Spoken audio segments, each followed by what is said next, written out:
Welcome to HDTV. You're now rocking with your boy.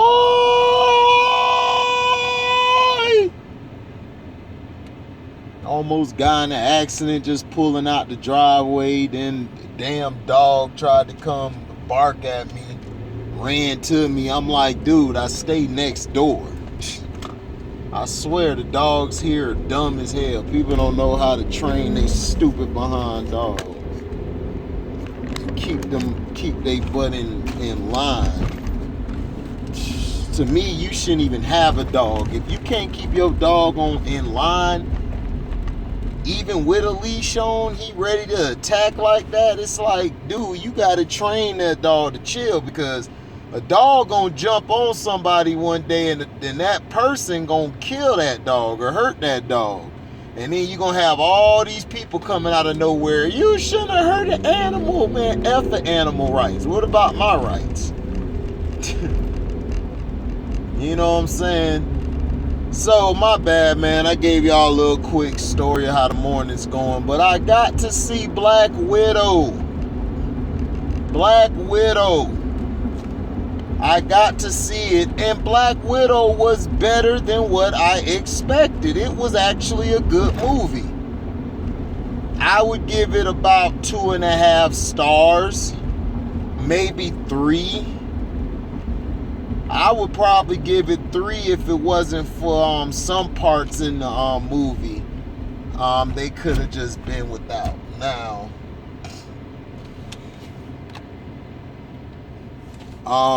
to me, the person who stole the show, who stole the movie, I should say, was the sister, Helena. Helena took the movie over. And this is a spoiler review, so if you haven't seen the movie, get your butt off my page now, because I'm finna talk about it.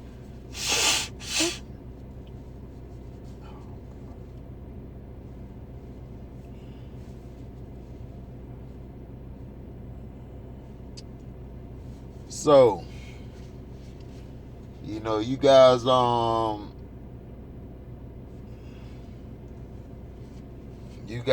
look at it and stuff.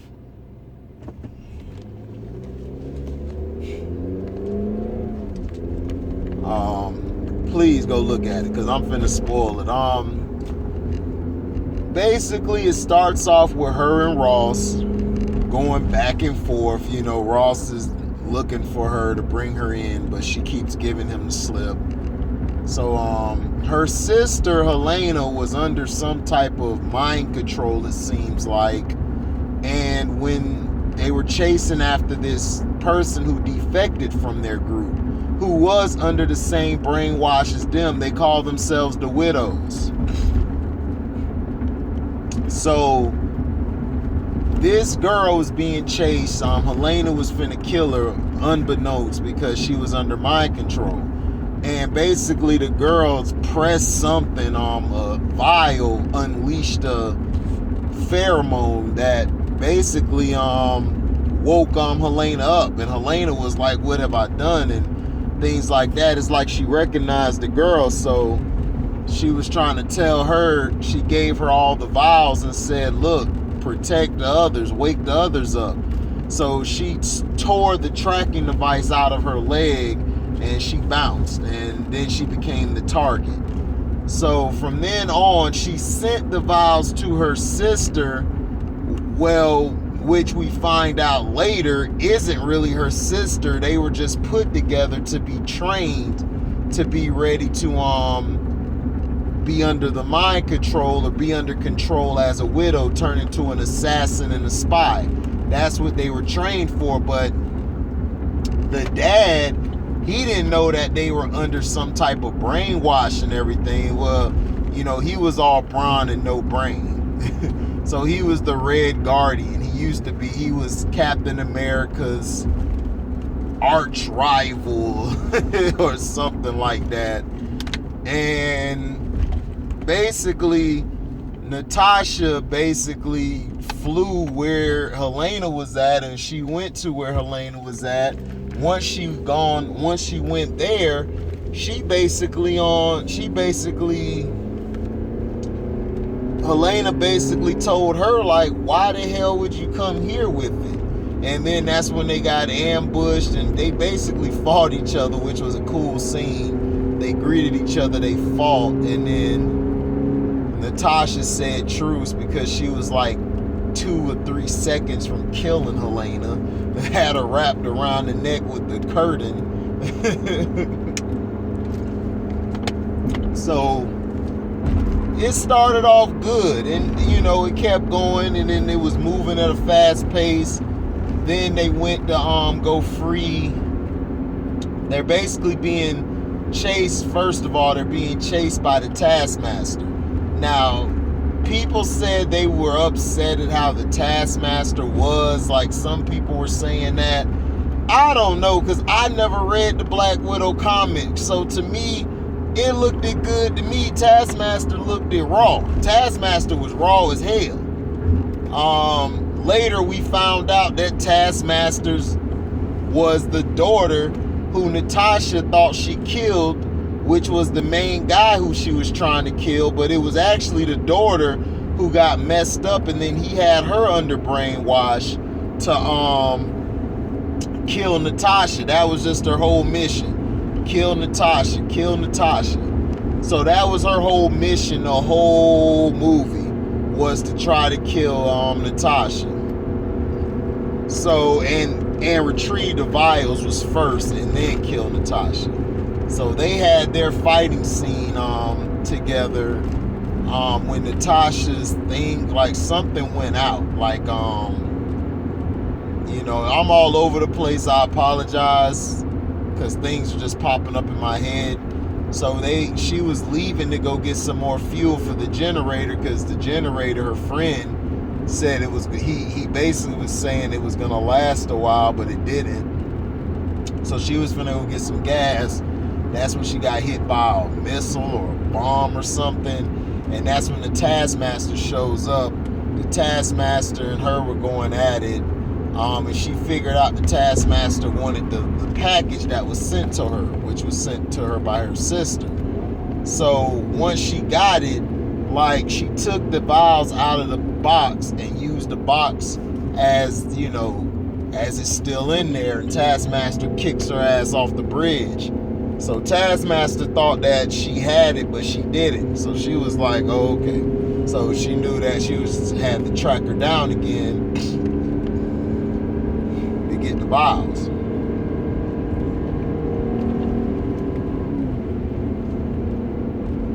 Now, fast forward a little bit. They basically, now the beginning of the movie I loved when they were little girls. When they were little girls and it was showing them and everything, learning, Helena, how, you know, she was a little fragile, but, you know, her mom, who was her then mom, was toughening her up to be prepared to take on tougher missions. Natasha was there, Natasha was the older one with the green hair. She was the protector of her little sister. And then they were ripped apart. And this is the beef between them, is that she never came back to get Helena. Natasha got out, but she never came to get Helena. And she finally made peace with that with Helena later in the movie, which was a great scene between two sisters who basically were talking. And, you know, the whole movie was based around a family, a real family, not the Vin Diesel family. This is family. Nothing like that. It was basically a job. But all four of the people, the mom, the dad, and the two girls, they actually believed they were actually a family, because he actually loved those two girls, and so did the mother.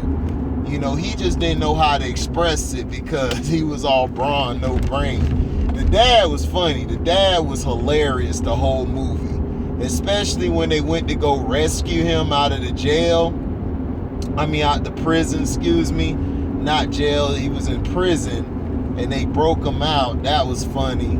And then Avalanche was coming after, I think, Helena fired a huge rocket launcher to blow up a tower because the guy was shooting at them. So that was cool. And basically you saw daughters resenting the dad because of what he did and let him go, and he's trying to tell them, you know, he was following orders. You know, that was his job, to follow orders.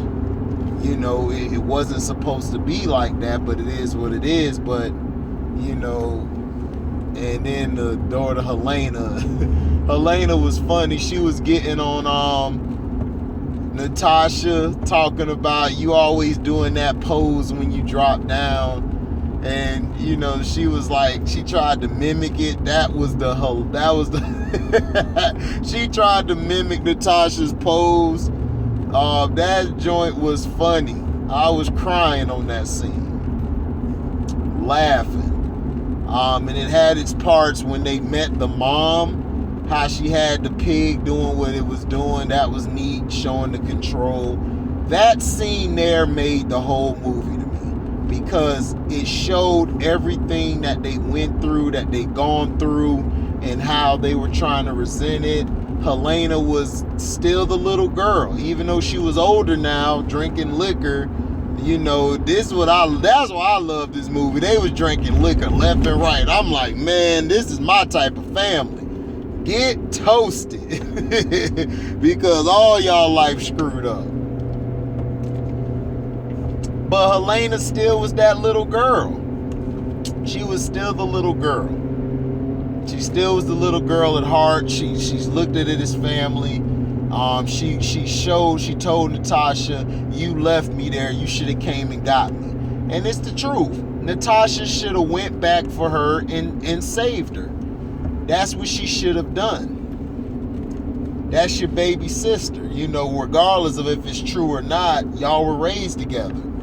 You know, you got to go back and save her. But Natasha didn't see it that way. Natasha was on the run. She was trying to hide and get away from things. But she realized at the end how much she loved Helena and told her, like, I'm sorry. You know, I'm sorry for leaving you. I shouldn't have left you. And that was a great heart-to-heart. This movie had heart. That's why I give the movie 3 stars out of 4, because it had a lot of heart. You felt the characters. This is what you should have done, Quiet Place 2, with your boring ass. You should have made all the characters mean something. You should have had all the characters bring something to the table. You saw how we cared for them? See, we didn't care for the characters in your movie because they were so bland.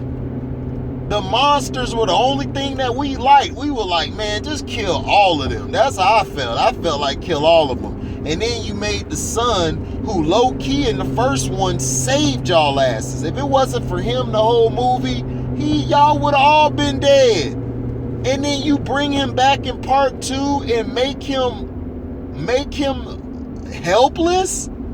How do you do that? He shouldn't be taking care of no damn baby. That should be the damn deaf girl. She's a girl. But anyway, back to the movie. The movie had heart and it made you feel. Even for Taskmaster. When you saw Taskmaster, you loved Taskmaster as the villain. Taskmaster was good, but then you saw the dad, the father of Taskmaster, who was just controlling all the widows, you know, and then made a special pheromone where they couldn't attack him. And I like how they showed how they planned it, because Natasha and the mother switched places. They switched places so they could fool the guy, but he figured it out. But he wasn't worried because he knew that she couldn't do anything to hurt him because of a special pheromone that was created, which is smart. The bad guy, he was good.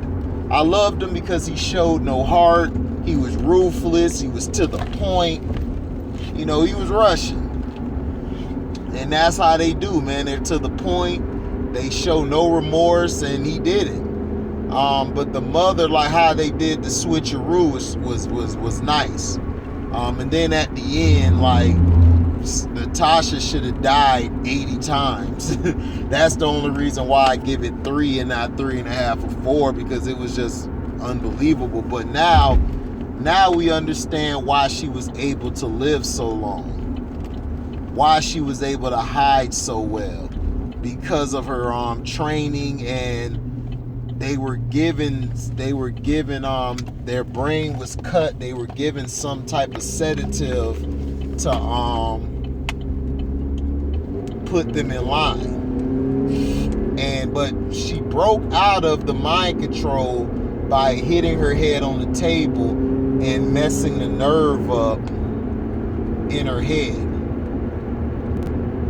The Taskmaster and the Red Guardian fight, that was funny. Taskmaster was kicking his ass all over the place.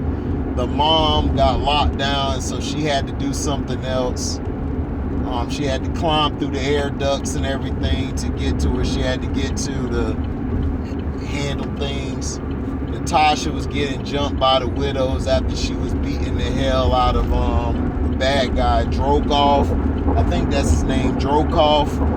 She was beating the hell out of him, and then Drokov set off an alarm, like when he gets touched, then all the widows come up there and they were whooping her ass. They was about to kill her until Helena threw that little antidote, that smoke vial out there for them to be healed by it. So, the movie was great, and then the ending was perfect. It had the lady off of Captain America and the Winter Soldier movie with Anthony Mackie, TV series with Anthony Mackie, the person who went to talk to the one guy who turned into the Marshal, the U.S. Marshal or whatever his name is. That lady was in there, and she basically is going to go after Hawkeye. Helena came to pay respects, because remember, Natasha died in Endgame. In Endgame, remember, she died while they went to go get the what do you call it? The Death Stone. Yeah, to get the Death Stone. Because remember, they had to recreate the gauntlet so they can wish everybody back. So they had to go back in time, but before everything happened. Remember that. So she died, remember, giving her life for the Death Stone. So once she got that, they showed Helena at the end with the dog she always wanted, and she was paying her respects, which I loved the ending when it came up. And it showed before that, Natasha got the plane given to her from her friend. Remember that they used that plane to fly everywhere to go gather the remaining Avengers. So that's how she got the plane. So that was neat how they showed that. And then the next one is going to be Helena is going to go after Hawkeye, because it's believed Hawkeye killed her, which he didn't. She sacrificed herself. Remember, Hawkeye was going to kill herself, and she basically did it instead of him. So that's going to be interesting. But the movie, I give it was a great origin story.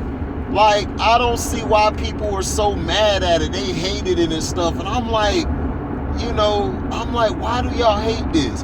Oh, well, like Christian just showed his chauvinist, his male chauvinist ASAP. Man, we don't want to see no damn movie with Scarlett Johansson. Man, nobody asked for that. She was just crying about it. Like, I need a movie. Everybody has a movie. What about me? She was just crying about that crap. Which he's telling the truth. That's the only reason why she got the movie, because she basically was crying about it and talking about, I need a movie. But we could have did without one, but I'm glad we did it. It was actually a good movie. Felton Moore, you were right. Felton Moore told me, he said, HD, man, it was a good movie, dog. Go check it out. Like, for real. You'll love it. And I did. That's why I give it 3 stars out of 4. The only reason I didn't make it 4 stars is I didn't like the Taskmaster. I felt Taskmaster was underutilized. That's just to me. I felt Taskmaster could have been used more. The fighting scenes with Taskmaster to me were quick and rushed. They didn't show a lot of the fighting scenes with Taskmaster. The Taskmaster, excuse me. And then, yeah, that's what made me mad about that. I thought they underutilized the Taskmaster. And,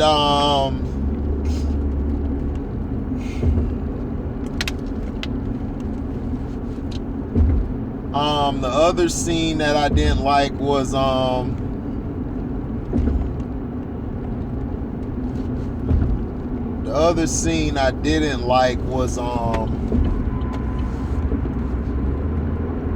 what I also wanted to see was, I wanted to see,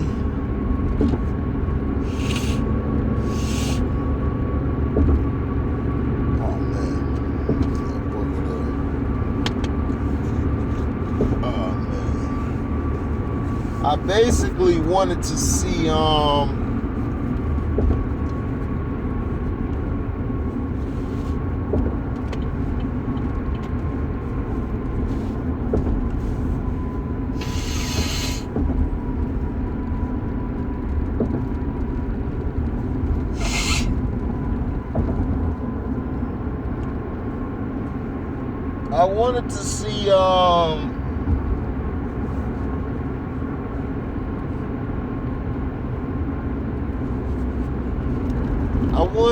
the dad in action. I wanted to see the dad and mom in action, a fighting scene, like beating somebody. I wanted to see that happen. That would have been cool to me. You know, well, I don't think the mom fought like that, but I wanted to see the mom get busy, shooting people, doing some things. You know, I thought the dad and mom were underutilized as well. You only saw glimpses of the dad's power. It's like you wanted to see him in his entirety. You wanted to see him fight and go at it with people. So, you know, it is what it is, man. Or it is what it ain't. Now, tonight is game 6. Everybody is saying the Bucks are going to win. The Bucks need to play like they played in game 5 when they went on that run to get the lead and win the game. Play like that. Drew Holiday, go to the inside. Okay? Go to the inside. Stop playing with it. and get the job done. Play Bobby Portis more. I would start Bobby Portis. Start Bobby Portis and let Giannis play the 5. And go from there. You will dominate. You will win this series easy. That's what you have to do. Phoenix Suns, stop taking all these threes.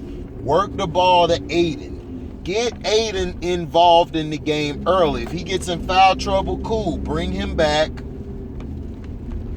Let him sit for a little bit. Still bring him back and work the ball to him. Aiden has got to get in a rhythm because that opens up your shooters. If Aiden's not getting the ball or touches and you're barely giving it to him and you're giving it to him in bad positions, you're not going to win. Defensively, Devin Booker's a liability. Okay? I would try to put Crowder on Middleton at times, and also Bridges on Middleton. And Drew Holiday, I would let Booker play Drew, you know, because of he's a little taller and he could get in front of him.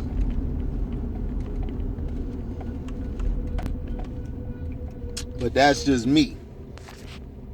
That's what I would do. You know. That's what I would do. And I will continue to do that. But I think the Suns are gonna win tonight, and it's gonna be by like 2 or 3.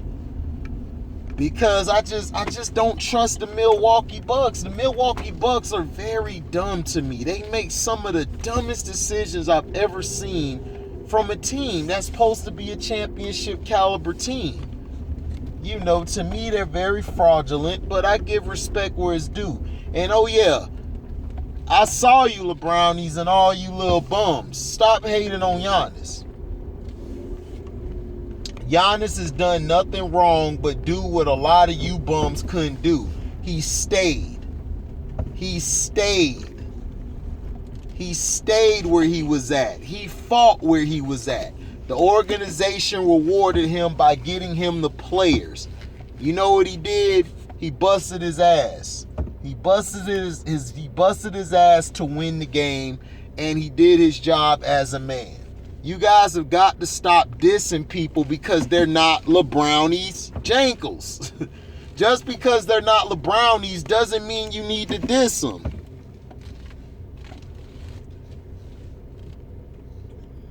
You don't need to diss them. Stop dissing guys because they're not LeBrownies. Nobody needs to be LeBrownies. Be who the hell you are, which is a real person, a winner.